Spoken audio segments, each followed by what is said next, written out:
we are going to discuss about the stages in the control process. So let us see first, before get into the topic, let us first discuss about what are the management functions. So we all already know there are 5 important management functions. The first one is planning, second one is organizing, third one is staffing, fourth one is directing and coordinating, and the last is controlling. So the first primary function of management is planning and the last function of the management is controlling. So what is the primary function of management is planning. Planning is designing in advance what has to be done in future. So planning is looking ahead and controlling is looking back. Planning helps the organization to achieve the goal of the organization. What is the objective of the organization? So planning helps the organization to achieve its goal to the organization. So controlling ensures whether everything happened in the organization as per planning. So controlling helps you to check whether the planning executed in a correct way or not. So let us see what are the stages in the control process. Okay, so let us see first what is the meaning of controlling. So controlling is already we know that controlling is the last and most important function of management. It is used to check whether the planning has been attained or not, whether the planning has been followed by the employees or not. So it is used to check whether the employees' actual performance is measured. So and next is it leads to achievement of pre-decided goals, because you have set the objective in the planning, whether as per the objective everything happened in the correct way or not. So that is called controlling. Yes, we will very well know about this person, Henry Fayol. He has given the 14 principles of management. As per his view, what is the definition of controlling? So the definition of controlling is control consists in verifying everything occurs in conformity with the plans adopted. So in this definition, he says that so everything happened in the way as per the planning. So as per the planning, we are checking, that is we are verifying whether the plan has been executed in the correct way or not.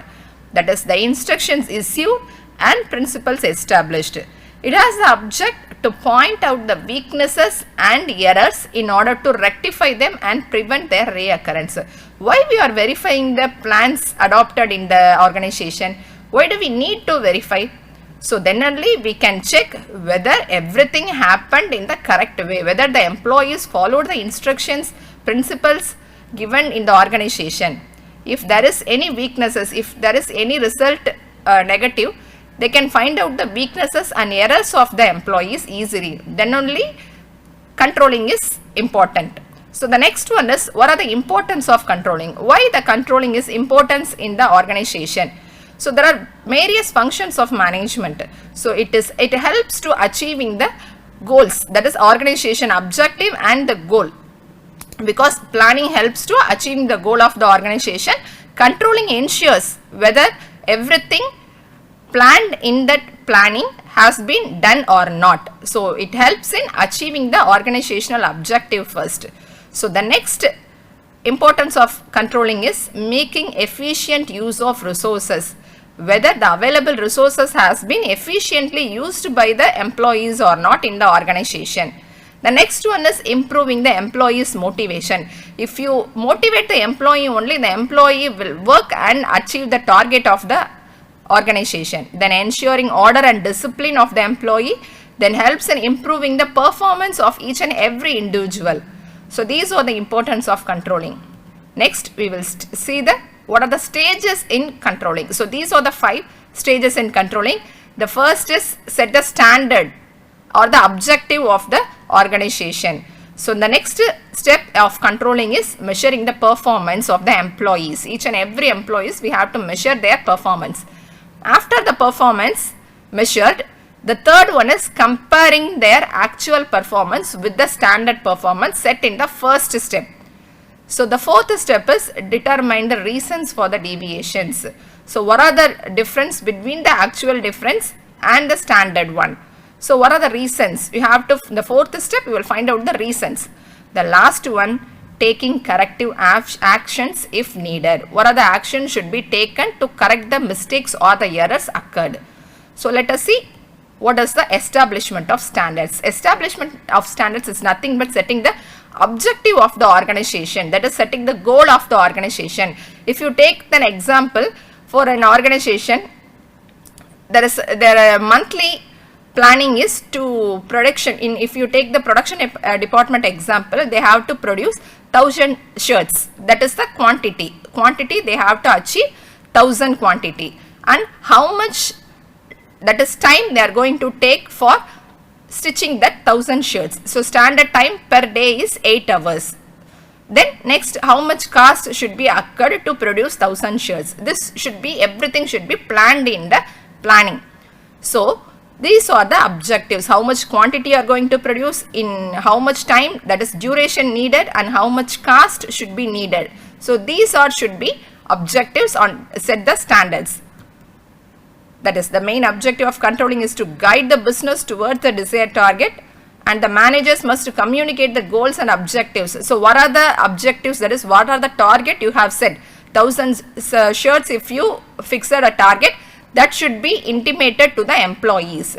Then only they know the awareness how to complete the target. Yes, second one is measuring the performance. After the planning settled, okay, you have to measure the performance of each and every employees, individual, group and department wise, everything you have to measure.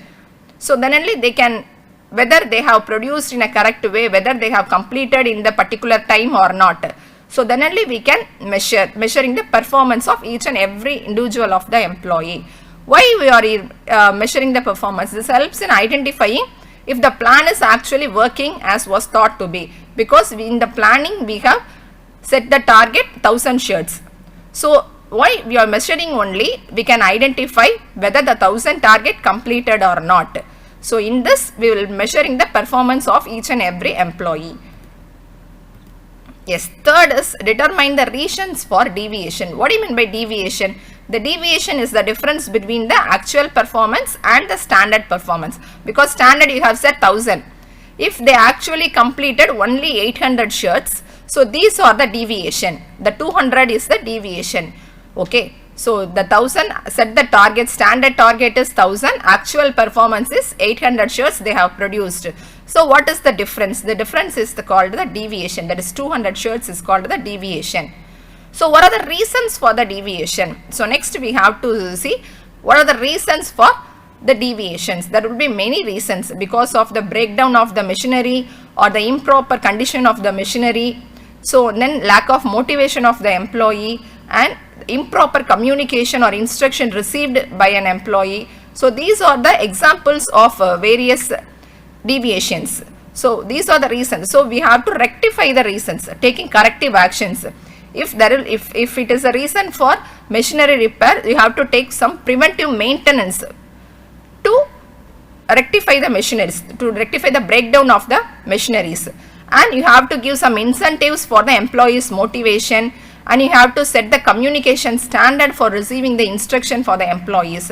So these are the corrective action should be taken by the organization to control, that is to correct the deviation. So then only the company can achieve the objective of the organization. Thank you.